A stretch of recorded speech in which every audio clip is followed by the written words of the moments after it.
ಗಾಯನ ನಿಲ್ಲಿಸಿದ ಖ್ಯಾತ ಗಾಯಕಿ ಆಶಾ ಭೋಸ್ಲೆ. ಮುಂಬೈನ ಬ್ರಿಡ್ಜ್ ಕ್ಯಾಂಡಿ ಆಸ್ಪತ್ರೆಯಲ್ಲಿ ಆಶಾ ಭೋಸ್ಲೆ ನಿಧನರಾಗಿದ್ದಾರೆ. ಹೃದಯಾಘಾತದಿಂದ ಆಸ್ಪತ್ರೆಗೆ ದಾಖಲಿಸಲಾಗಿತ್ತು ಆಶಾ ಭೋಸ್ಲೆಯನ್ನು. ಆದರೆ ಚಿಕಿತ್ಸೆ ಫಲಕಾರಿಯಾಗದೆ ಆಶಾ ಭೋಸ್ಲೆ ವಿಧಿವಶರಾಗಿದ್ದಾರೆ. ನಾಳೆ ಮುಂಬೈನಲ್ಲಿ ಆಶಾ ಭೋಸ್ಲೆ ಅವರ ಅಂತ್ಯಕ್ರಿಯೆ ನೆರವೇರಲಿದೆ.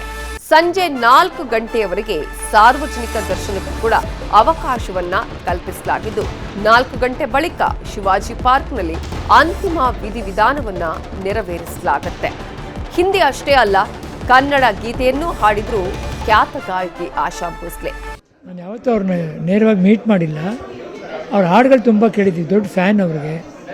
ಅವರು ಅಂತಷ್ಟು ಒಂದು ಕಡೆ ಲತಾ ಮಂಗೇಶ್ಕರ್ ಇದ್ದರೆ, ಒಂದು ಕಡೆ ಆಶಾ ಭೋಸ್ಲೆ ಜೊತೆಗೆ ಹಂಗೆ ಫೇಮಸ್ ಆದರು.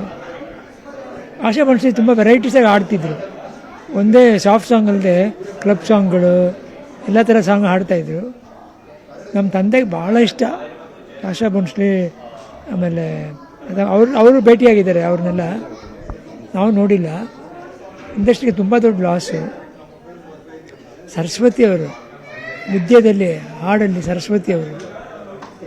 ಇಂಡಿಯನ್ ಇಂಡಸ್ಟ್ರಿ ಅವ್ರು ಬಿಟ್ಟು ನಾವು ಮಾತಾಡೋಕ್ಕೆ ಆಗಲ್ಲ. ಹಾಡಲ್ಲಿ ಅವ್ರ ಸಿನಿಮಾಗಳು, ಅವ್ರು ಹಾಡಿದ ಹಾಡುಗಳು, ಅವ್ರು ಮಾಡಿದ ಶೋಗಳು, ಫಾರಿನಲ್ಲಿ ಸಿಕ್ಕಾಪಟ್ಟೆ ಶೋ ಮಾಡಿದ್ದಾರೆ. ತುಂಬ ದೊಡ್ಡ ಸಿಂಗರು. ಅವ್ರನ್ನ ಕಳ್ಕೊಂಡು ನಿಜವಾಗ್ಲೂ ದೊಡ್ಡ ಲಾಸೇ. ಬಟ್ ತುಂಬ ಜನಕ್ಕೆ ಇನ್ಸ್ಪೈರ್ ಮಾಡಿದ್ದಾರೆ. ಅವ್ರ ದಾರಿಯಲ್ಲಿ ತುಂಬ ಜನ ಬರ್ತಾರೆ, ತುಂಬ ಜನಕ್ಕೆ ಇನ್ಸ್ಪೈರ್ ಮಾಡಿದ್ದಾರೆ, ತುಂಬ ಜನಕ್ಕೆ ಕೋಚ್ ಮಾಡಿದ್ದಾರೆ. ಅವ್ರ ದಾರಿಯಲ್ಲಿ ಯಾರಾದರೂ ಬರ್ತಾರೆ, ತುಂಬ ಜನಗಳಿಗೆ ಹೇಳ್ಕೊಬಿಟ್ಟು ಹೋಗಿದ್ದಾರೆ. ಎಷ್ಟು ಮಾತಾಡಿದ್ರು ಅವ್ರ ಬಗ್ಗೆ ನಮ್ಮದು ಕಮ್ಮಿ ಅಂತಲೇ ಅನಿಸುತ್ತೆ. ನಮ್ಮ ತಂದೆನೇ ತುಂಬ ದೊಡ್ಡ ಫ್ಯಾನ್ ಆಗಿದೆ. ಅವ್ರನ್ನೆಲ್ಲ ಮೀಟ್ ಮಾಡಿದ್ದಾರೆ. ನಮ್ಮ ತಂದೆಯವ್ರು ಬಾಂಬೆಗೆ ಹೋದಾಗೆಲ್ಲ ಮೀಟ್ ಮಾಡಿದ್ದಾರೆ. ನಮ್ಮ ತಂದೆ ತುಂಬ ದೊಡ್ಡ ಫ್ಯಾನು.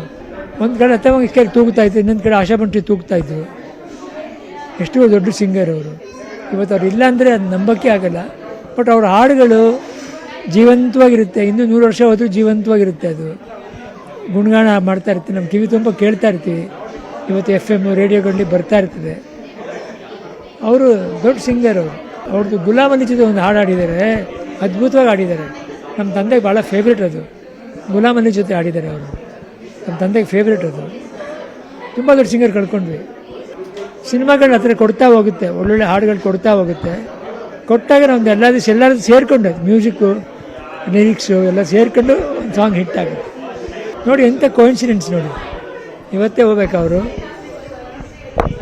ಎಂಥ ಒಂದು ಕೋಇನ್ಸಿಡೆನ್ಸ್ ಅದು.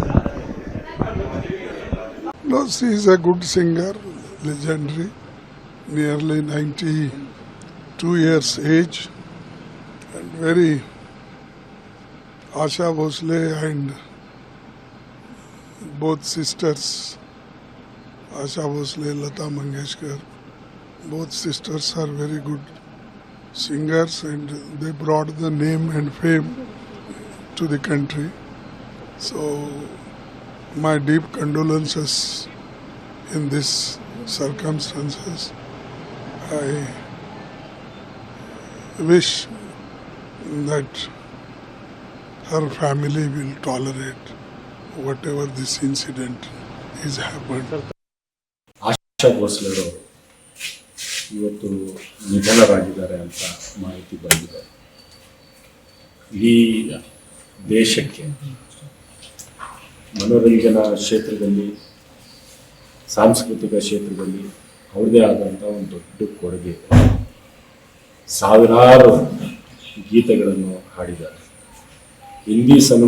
ಹಿಂದಿ ಜಗತ್ತಿನ ಸಿನಿಮಾ ಜಗತ್ತಿನ ಸಮೇತ ಪ್ರಾದೇಶಿಕ ಭಾಷೆಗಳಲ್ಲಿ ಕೂಡ ಅವರು ಸಾವಿರಾರು ಹಾಡುಗಳನ್ನು ಹಾಡಿ ದಶಕಗಳಿಂದ ನಮ್ಮ ದೇಶದ ಮತ್ತು ಅಂತಾರಾಷ್ಟ್ರೀಯ ಮಟ್ಟದಲ್ಲೂ ಕೂಡ ಎಲ್ಲರನ್ನ ಮನೋರಂಜನೆಯನ್ನು ಮಾಡಿ ನಮ್ಮ ದೇಶದ ಒಂದು ಸಂಸ್ಕೃತಿ, ಆ ಸಂಸ್ಕೃತಿಯನ್ನು ಒಂದು ಬಹಳ ಶ್ರೀಮಂತಿಕೆಯ ಸಂಸ್ಕೃತಿಯನ್ನು ಅವ್ರದೇ ಆದಂಥ ಒಂದು ಕೊಡುಗೆಯಿಂದ ಅದು ಇನ್ನೂ ಹೆಚ್ಚಾಗಿ ಶ್ರೀಮಂತಿಕೆ ಆಗಬೇಕು ಅಂತ ಪ್ರಯತ್ನಗಳು.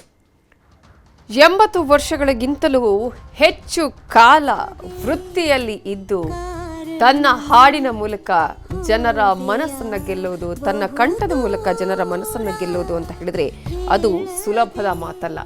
ಆದರೆ ಅದನ್ನ ಸುಲಭವಾಗಿಸಿ ಗೆದ್ದವರು ಅಂತ ಹೇಳಿದ್ರೆ ಆಶಾ ಭೋಸ್ಲೆ ಅವರು.